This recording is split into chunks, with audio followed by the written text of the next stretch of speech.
I'm running the central marketing organization at Microsoft Western Europe. And it's part of that is kind of driving the whole marketing communication for actually B2B and B2C.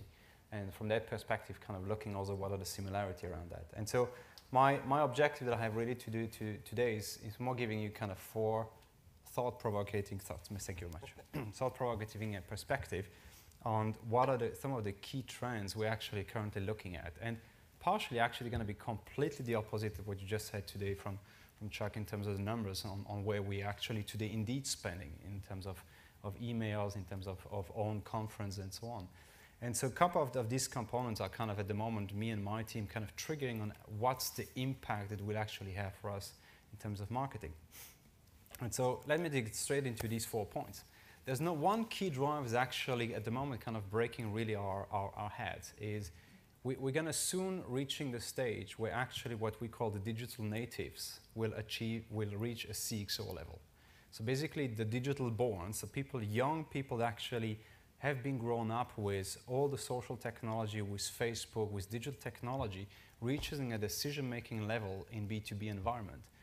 And we are actually not quite sure what actually that means. So you have 2 potential scenarios here that either they're going to change completely the way how decisions about partially going to be made, or actually they're just going to be infected by the way it was happened today.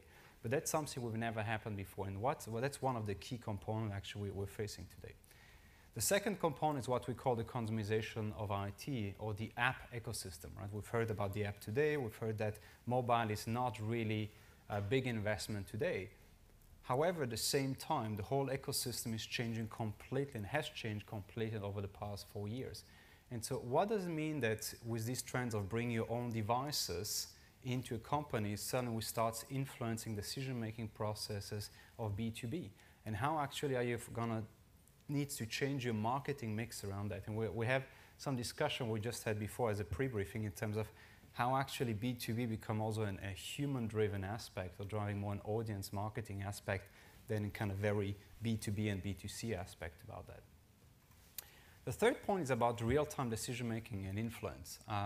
We've seen that actually Facebook, Twitter, but also news actually the maximum of 24 hours and then they're basically passé.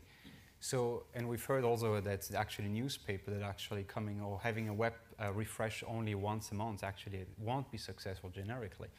So what it means actually if we suddenly end up into a 24 hours news cycle or even shorter, what it means in terms of how we actually build our infrastructure in terms of B2B approach or in terms of companies actually around it. What is actually the organization setup? Getting into publisher level around that. How you build actually a whole management, a whole service center to be able to run that. What does it mean to be kind of a 24 hours operating model around that? So especially in a global environment, it's a complete new transformation we're having. And last but not least, about the social enterprise. Right? We've seen Facebook growing more and more, but we see more and more enterprises starting to adopt technologies, for example, Yammer, that within the organization is actually driving a social connection. And so if you think about that, especially for multinationals, that suddenly you have actually thousands of people influencing on the directions or just discussing on some of the results of an environment, how do you then address, as in terms of B2B marketing, that component as well that certainly is an influencing factor that in the past was easy. You talk to CIO, you talk to BDM, you talk to CMO, you name it, that actually made the decision. But now you have suddenly so much influencing factor on that.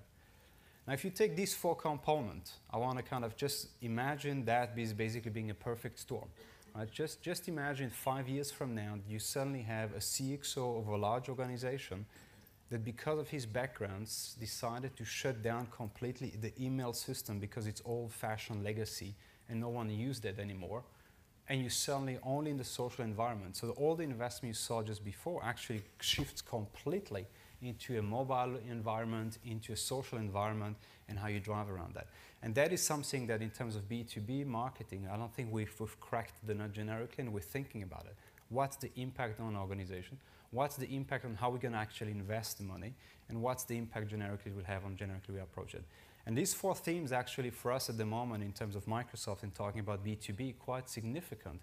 Because if we look about the way how we've spent the money in the past, might not be the same how we spend the money tomorrow. and what's the infrastructure we require. How do we actually enable a social command center that actually, by reading news through social, we are suddenly able to look at the crystal ball and through that reacting 24/7 on some of the aspects. And this is where suddenly B2B becomes actually mixed with B2C, because you're talking to a human being that at 6 a.m. in the morning is a consumer, but at 8 a.m. suddenly becomes a BDM around that. So these are kind of key controversial discussion we're starting to have. What's generically the impact if we see on digital natives, on the customization of IT, but also the whole app ecosystem generically, the real time, and last but not least, the social enterprise about it.